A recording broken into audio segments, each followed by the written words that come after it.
히브리서 12장 1절로 17절까지 말씀 목소리를 같이 읽습니다. 시작. 이러므로 우리에게 구름같이 둘러싼 허다한 증인들이 있으니 모든 무거운 것과 얽매이기 쉬운 죄를 벗어버리고 인내로서 우리 앞에 당한 경주를 하며 믿음의 주요 또 온전하게 하시는 이 예수를 바라보자. 그는 그 앞에 있는 기쁨을 위하여 십자가를 참으사 부끄러움을 개의치 아니하시더니 하나님 보좌 우편에 앉으셨느니라. 너희가 피곤하여 낙심하지 않기 위하여 죄인들이 이같이 자기에게 거역한 일을 참으신 일을 생각하라. 너희가 죄와 싸우되 아직 피 흘리기까지는 대항하지 아니하고 또 아들들에게 권하는 것 같이 너희에게 권면하신 말씀도 잊었도다. 일러스되 내 아들아 주의 징계하심을 경히 여기지 말며 그에게 꾸지람을 받을 때 낙심하지 말라. 주께서 그 사랑하시는 자를 징계하시고 그가 받아들이시는 아들마다 채찍질 하심이라 하였으니 너희가 참으면 징계를 받기 위함이라. 하나님의 아들과 같이 너희를 대우하시나니 어찌 아버지가 징계하지 않는 아들이 있으리요.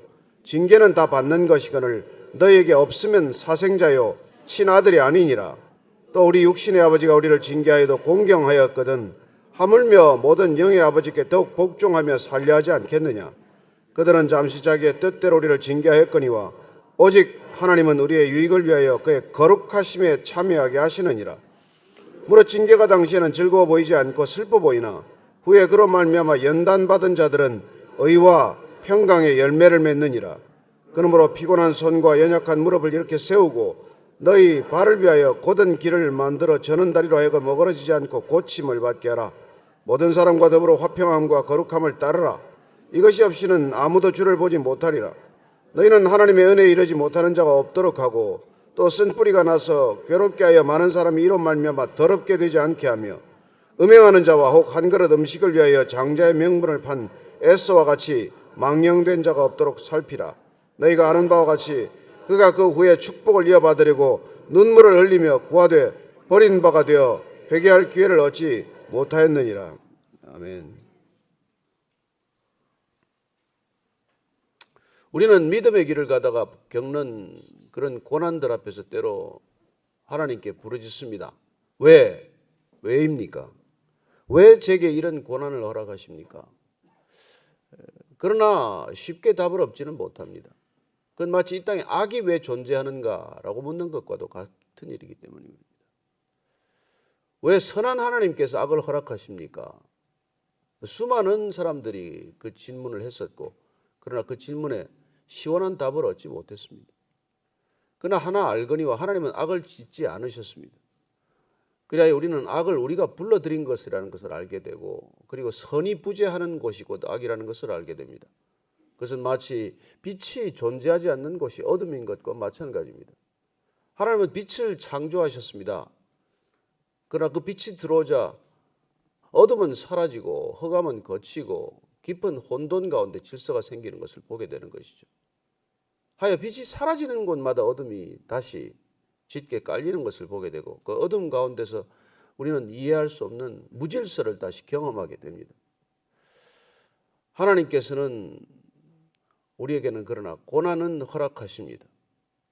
우리가 겪는 수많은 삶의 현장에서 우리가 다 이해할 수는 없지만은 때로는 하나님께서 적극적으로 징계도 하십니다.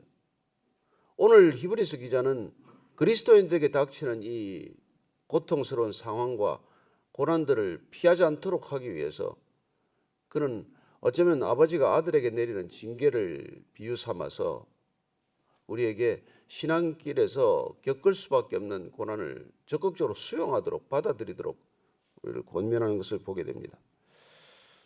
먼저 1절 2절 말씀 다시 읽습니다. 시작. 이러므로 우리에게 구름같이 둘러싼 허다한 정인들이 있으니 모든 무거운 것과 얽매이기 쉬운 죄를 벗어버리고 인내로서 우리 앞에 당한 경주를 하며 믿음의 주요 또 온전하게 하시는 이 예수를 바라보자. 그는 그 앞에 있는 기쁨을 위하여 십자가를 참으사 부끄러움을 개의치 아니하시더니 하나님 보좌 우편에 앉으셨느니라. 에덴 동산과 같은 상황이 계속되었더라면 문제가 없었겠지만 그러나 죄가 이 땅에 들어오고 그리고 아담과 하와 간에는 갈등이 생기고 그리고 에덴에서 쫓겨난 이후로 에덴의 동쪽으로 가면서 인간은 죄가 급속히 증폭되는 것을 봅니다. 창세기 4장에서 바로 살인 사건이 일어납니다. 그래야 인간 가운데는 죄가 관영해 가는 것을 보고 하나님께서 나중에 그 죄가 관영한 것을 슬퍼해 하시면서 더 이상 죄가 버려둬서는 안 될 때 심판하셨습니다. 노아의 홍수도 그렇고 바벨탑에 대한 심판도 그렇고 또 우리에게 앞으로 닥칠 심판도 그렇습니다. 죄의 무게를 더 이상 감당하지 못할 때 마치 구름의 무게를 감당치 못해서 비가 되어 떨어지듯 죄의 무게가 감당치 못할 때 죄가 떨어지는 것이 심판이죠. 그러나 우리가 사실 우리의 죄로 인해서 겪는 이 어려움들, 죄를 지어도 아무 일이 없이 무사히 지나가는 것이 오히려 그게 더 문제라는 것을 말씀해 주십니다. 여러분, 죄가 징계를 받는 것이 합당하다는 거예요. 우리 죄에 대해서. 그런데 그때 우리는 어떻게 이 죄를 견뎌야 하느냐를 오늘 말씀해 주고 있습니다. 먼저는 인내하라는 것이죠. 내가 지은 죄를 통해서 내가 겪는 어떤 고통과 고난이 있다면 그걸 우선 인내하라는 것입니다. 인내. 우리 앞에 당한 경주를 위해서는 인내해야 한다는 것이고, 두 번째는 믿음의 주요 또 온전하게 하시는 이인 예수님을 바라보자는 것입니다. 예수님은 당신의 죄 없이도 고난을 받으셨습니다. 예수님은 우리의 죄를 대신해서도 고난을 받으셨습니다. 예수님은 이 세상에 누구보다도 억울하지만 침묵하면서 그 고난을 겪어내셨습니다. 따라서 우리가 바라보아야 할 분은 예수님이라고 말씀하십니다. 우리 죄 때문에 겪는 당연한 고통을 겪을 때라도 우리는 예수님을 바라보아야 사실은 설명되지 않는 그 고난의 과정들이 풀리는 것을 경험하는 것이죠. 전신에 화상을 입은 우리 그 자매 누구죠? 이지선 자매. 지금 포항대학교에 교수로 내려가 있습니다만 본인이 잘못한 게 없잖아요. 그냥 술 취한 차에 와서 받쳐서 전신에 화상을 입은 것 아닙니까? 졸업을 앞두고. 그러나 그는 그 화상, 전신 화상이 피부가 계속 오그라들기 때문에 계속해서 수술을 받아야 돼요. 죽기보다도 더 어려운 그 고난의 시간을 어떻게 그녀가 겪었다고 말합니까? 오직 십자가를 바라본 것밖에는 달리 이길 방도가 없었다는 거예요. 오히려 예수님께도 질문했다고 합니다. 예수님은 한 번 십자가에 못 박히는 것으로 끝났지만 저는 해마다 몇 번씩이나 수술을 밟아야 되고 오그라드는 피부를 다시 늘려야 되고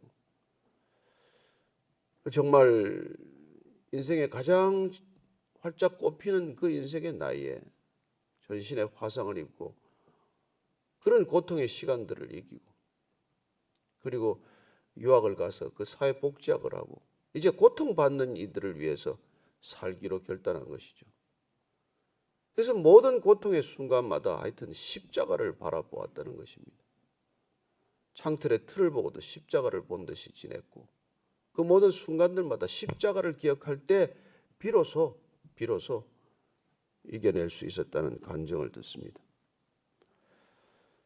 저는 우리가 정말 그런 고난에 비하면 고난도 아닌 것을 붙들고 앉아 살아가는 게 참 사치스러운 고민이에요. 얼마나 견딜 수 없는 고난들이 많고 박해가 많습니까? 이 시대도 여전히 온 인류의 3분의 1 이상이 말이죠. 그야말로 절대적인 빈곤과 기아에서 제대로 된 식수가 없어서 물 한 잔 마시지 못하고 죽어가는 이 시대에 우리는 뭘 놓고 고난이라고 말합니까? 우리는 뭘 가지고 고민하고 있는 겁니까?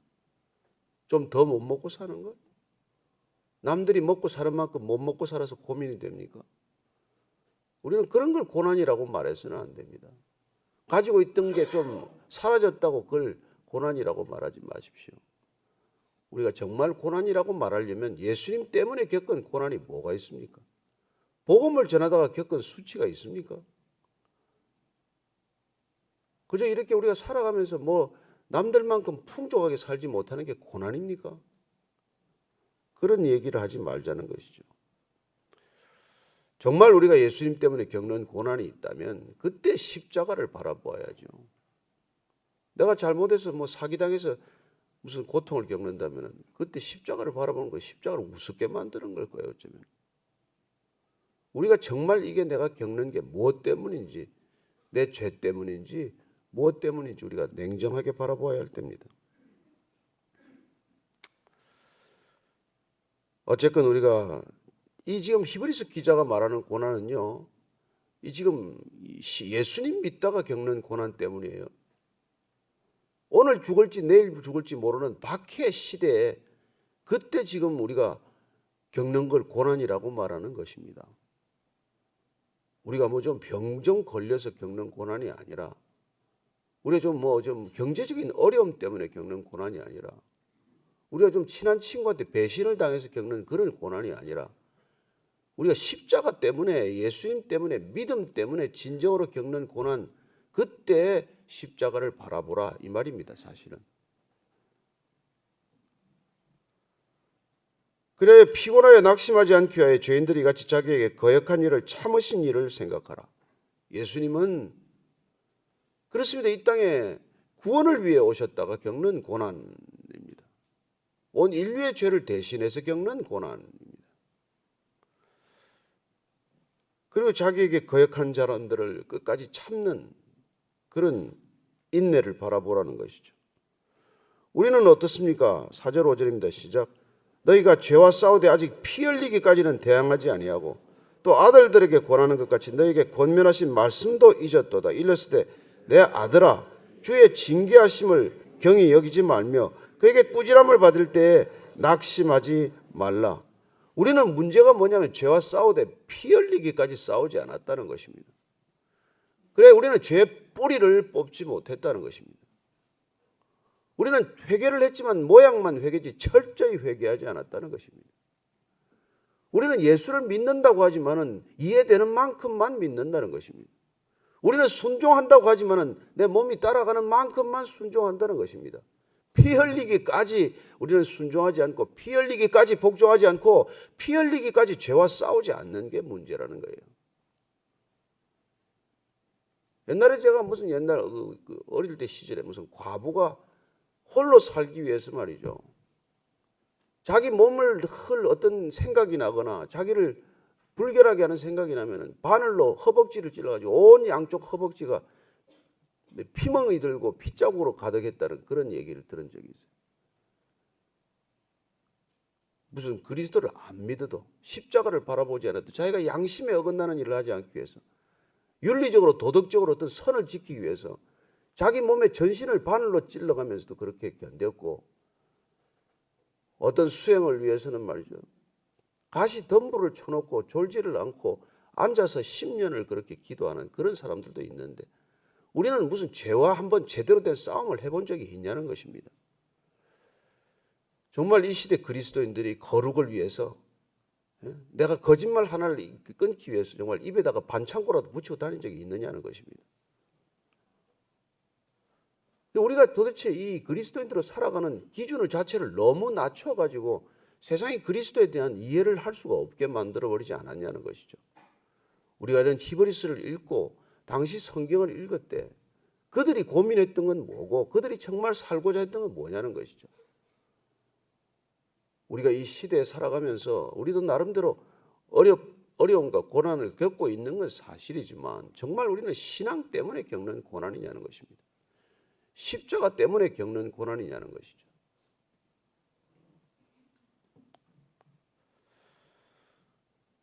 정말 올해 우리가 어렵고 힘든 길을 가기로 결정을 했지만은 피 흘리기까지 죄와 싸워서 사실은 철저히 회개가 먼저 있어야 돼요. 대충 살면서 우리가 무슨 그리스도인이라고 말하는 것 때문에 누구도 그리스도인들에 대해서 매력적인 그런 시선을 갖지 않습니다. 그래서 우리가 오늘 그래서 하나님께서 징계받는 걸 이게 너무나 당연하다는 거예요. 아들을 왜 징계 안 하겠냐? 아들을 징계 안 하면 아버지가 이상한 거 아닙니까? 육신의 아버지도 징계하는데. 자, 6절, 7절, 8절 읽습니다. 시작. 주께서 그 살아하시는 자를 징계하시고 그가 받아들이시는 아들마다 채찍질 하심이라 하였으니 너희가 참으면 징계를 받기 위함이라. 하나님의 아들과 같이 너희를 대우하시나니 어찌 아버지가 징계하지 않는 아들이 있으리요. 예. 징계는 다 받는 것이거늘 너에게 없으면 사생자요 친아들이 아니니라.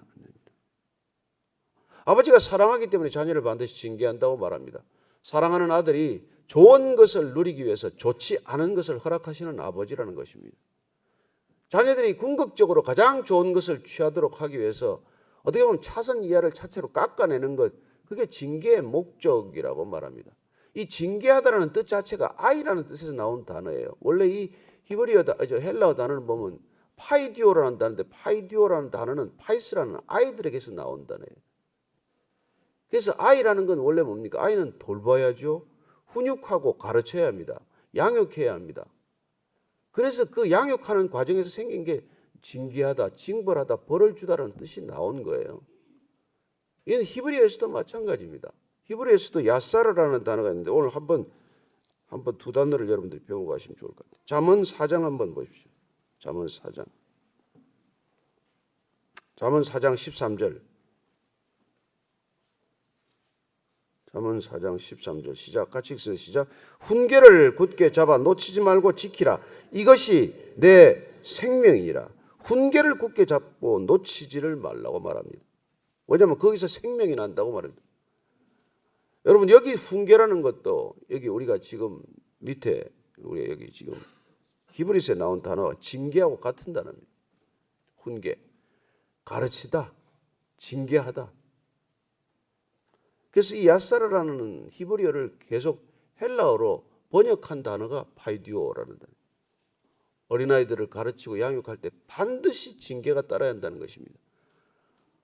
우리가 자녀 교육에 실패하는 이유가 뭡니까? 가르쳐야 될 때 안 가르친 것입니다. 징계해야 될 때 징계 안 한 것입니다.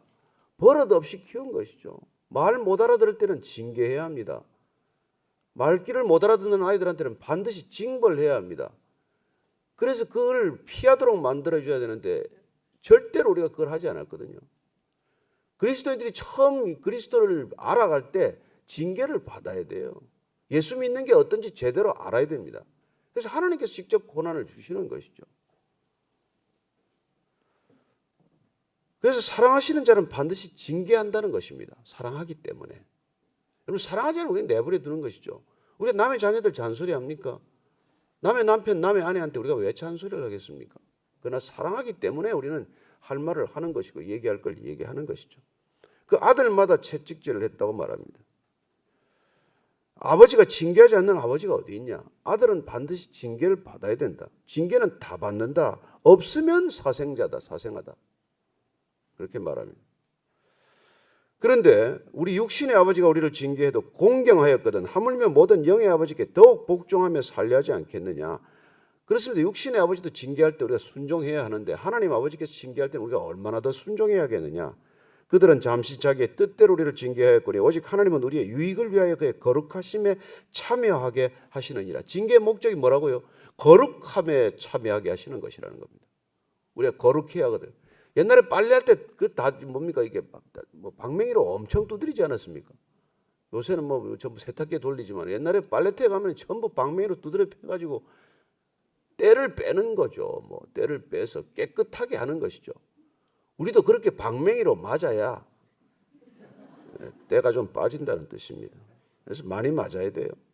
저는 많이 맞았습니다. 죽도록 맞았습니다. 살아있는 게 기적이에요. 자, 11절 이하입니다. 시작. 무릇 징계가 당시에는 즐거워 보이지 않고 슬퍼 보이나 후에 그로 말미암아 연단받은 자들은 의와 평강의 열매를 맺느니라. 그렇게 거룩에 참여하기 위해서 그런 고난과 고통을 받을 때 그때는 즐겁지 않고 슬퍼 보이지만은 결국은 그로 말미암아서 연단을 받은 사람들은 의와 평강의 열매를 맺는다고 말합니다. 저와 여러분들 이런 열매를 맺게 되기를 축복합니다. 샬롬의 열매. 그래서 웬만한 매는 매 같지도 않아요. 저는 욕을 하도 많이 들어서 아무리 쌍욕을 들어도 욕 같지도 않습니다. 때로는 향수가 있겠죠. 그러므로 피곤한 손과 연약한 무릎을 이렇게 세우고 너희 발을 위하여 곧은 길을 만들어 저는 다리로 하여금 어그러지지 않고 고침을 받게 하라. 이사야에서 나오는 말씀을 갖다가 인용을 한 것입니다. 이사야서 35장을 제가 읽어드리겠습니다. 이사야 35장 3절 4절입니다. 너희는 약한 손을 강하게 하며 떨리는 무릎을 굳게 하며 겁내는 자들에게 이르기를 굳세어라 두려워하지 말라. 보라 너희 하나님이 오사 보복하시며 갚아주실 것이라. 하나님이 오사 너희를 구하시리라 하라. 회복을 꿈꾸는 이스라엘 백성들에게 이사야를 통해서 말씀하셨지만은 지금 히브리서 기자가 이 이사야서를 인용함으로써 조금 다른 이렇게 컨텍스트에서 말씀을 하고 있습니다. 피곤한 손과 연약한 무릎을 이렇게 세우라. 발을 위하여 곧은 길을 만들라. 저는 다리로 하여금 어그러지지 않고 고침을 받게 하라. 여러분 이렇게 우리가 믿음의 길에서 반드시 이런 고난을 받지 않으면 우리는 아들이 아니다라고 말합니다. 하나님의 거룩한 성품에 참여하기 위해서 우리의 목적은 거룩한 거예요. 나 여호와가 거룩하니 너희도 거룩하라. 돌이키라. 나를 알라. 서로 사랑하라. 이게 다 전부 거룩의 성품에 참여하는 일들입니다.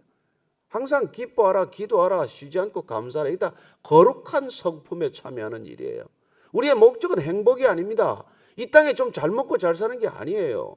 우리는 하나님 아버지의 형상을 회복하는 것입니다. 거룩을 회복하는 것입니다. 그런 관계를 통해서 하나님의 나라가 이 땅에 이루어지는 것입니다. 인간이 살아가는 것, 이 세상이 살아가는 것과 다른 길을 가는 사람들이에요. 그들이 걸어가는 걸음을 돌이켜서 하나님 나라의 걸음으로 돌이키는 이 역할과 소명이 우리에게 주어진 것입니다. 그런데 우리가 거룩으로 덧입지 않고서 도대체 어떻게 그 길을 가겠습니까? 그러니까 우리는 더 많은 고난을 겪어야 당연한 것입니다. 거룩의 성품을 덧입기 위해서 세상 사람들이 겪지 않는 고난을 겪는 게 너무나 당연하다는 것입니다. 우리는 방맹이를 맞아도 몇 번 더 맞아야 마땅하다는 것입니다. 억울하게 생각하지 마십시오.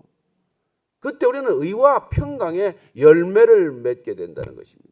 샬롬, 세상의 사람들이 겪지 못하는 샬롬이에요. 세상의 사람들은 맛보지 못하는 샬롬입니다.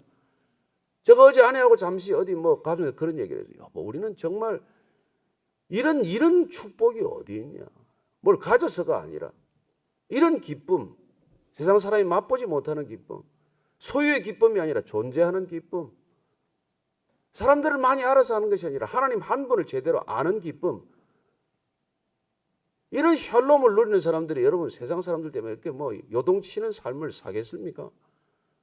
저는 저와 여러분들이 정말 그리스도인으로서 이 놀라운 의와 평강과 거룩의 열매를 반드시 맺게 될 것을 믿으시기 바랍니다. 그게 목적이에요. 그게 목적이라는 걸 우리가 놓치면 안 됩니다.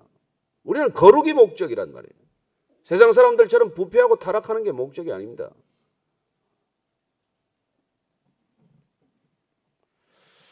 그래서 14절 이하를 읽습니다. 시작. 모든 사람과 더불어 화평함과 거룩함을 따르라. 이것이 없이는 아무도 주를 보지 못하리라. 너희는 하나님의 은혜에 이르지 못하는 자가 없도록 하고 또 쓴 뿌리가 나서 괴롭게 하여 많은 사람이 이로 말미암아 더럽게 되지 않게 하며 음행하는 자와 혹 한 그릇 음식을 위하여 장자의 명분을 판 에스와 같이 망령된 자가 없도록 살피라. 너희가 아는 바와 같이 그가 그 후에 축복을 이어받으려고 눈물을 흘리며 구하드린 바가 되어 회개할 기회를 얻지 못하였느니라. 그렇습니다. 화평함과 거룩함이 없이는 주를 못 본다는 거예요. 그럼 이런 것 없이 천국 간다 그런 소리 듣지 마십시오. 그건 실족해 하는 사탄의 전략이에요. 많은 사람들을 힘들게 하지 마십시오. 더불어 화평하십시오. 이 사람 저 사람 계속 힘들게 하지 마시고 신앙이라는 이름으로 기도하면서도 남을 힘들게 해요. 그러지 말라는 것입니다. 그리고 에스와 같이 장자의 명분을 죽 한 그릇에 팔지 말라는 것입니다. 저는 여러분들이 하나님의 길을 따를 수만 있다면 재산 전부를 포기하는 것도 아까워하지 않게 되기를 바랍니다. 그런 믿음의 결단이 있을 때 하나님께서 반드시 영원한 것으로 보상하실 줄로 믿으시기 바랍니다. 잠시 겪는 이 고난이 영원한 영광과 비교할 수 없다는 걸 우리가 그걸 믿음으로 그걸 받아들이지 않으면 이 길을 완주하지 못합니다. 그래야 달려갈 길을 다 달려가는 저와 여러분들 되기를 축복합니다. 오늘 기도할 때 하나님 정말 주님의 거룩에 덧입는 성품을 허락하여 주옵소서. 속사람이 변하게 하여 주옵소서. 겉으로 변한 채 하지 않게 하여 주옵소서. 하나님 중심이 변하게 하여 주옵소서. 하나님 중심에 좌정하게 하여 주옵소서. 그래야 왜 징계받습니까? 묻지 않게 하여 주옵소서. 징계를 달게 받게 하여 주옵소서. 한번 기도하겠습니다. 하나님 아버지, 그렇습니다. 제가 제 안에 감춰진 죄가 있다면 그냥 지나치지 말아 주옵소서. 주님께 토설하지 않은 죄가 있다면 다 토설하게 하여 주옵소서. 하나님, 다윗이 간음을 하고 마름에 여름 가뭄에 지렉이 빠지는 것처럼 고통을 겪었다고 말했듯이 하나님 아버지, 죄 때문에 가려진 때 숨겨진 죄, 남들에게 정말 감추어 놓은 죄 때문에 하나님 그런 고통스러운 시간을 겪지 않도록 허락하여 주옵소서. 오히려 징계를 달게 받게 하여 주옵소서. 마땅히 겪어야 할 징계라면 아들됨을 확인하는 절차가 되게 하여 주옵소서. 하나님 아버지, 이 땅의 교회가, 이 땅의 그리스도인들이 징계를 마땅히 받아야 한다면 마땅히 받게 하여 주옵소서. 고난 가운데로 들어가야 한다면 교회가 더욱 깊은 고난 가운데로 들어가게 하여 주옵소서. 하나님, 우리의 거룩을 위하여 하나님 벗겨져야 할 모든 가식과 위선과 허위가 있다면 하나님 철저히 벗겨내셔서 이 땅에 진정 교회의 거룩함이 드러나게 하시고 하나님 나라의 거룩함이 드러나게 하여 주옵소서. 하나님 아버지, 오늘도 주의 거룩한 성품에 참여하는 하루가 되게 하여 주옵소서. 이제는 십자가에서 전부를 내어주심으로 우리를 거룩해 하신 우리 구주 예수 그리스도의 은혜와 아버지의 사랑과 성령의 거룩하게 하심이 오늘 거룩한 주의 성품으로 다시 한번 거룩의 옷을 입고 이 부패하고 타락한 세상 한가운데로 걸어가기를 소망하는 이 자리에 고개 숙인 모든 의와 평강의 교회 위에, 진정한 믿음의 형제들 자매들 위에 지금부터 영원까지 함께 하시기를 간절히 축원하옵나이다. 아멘.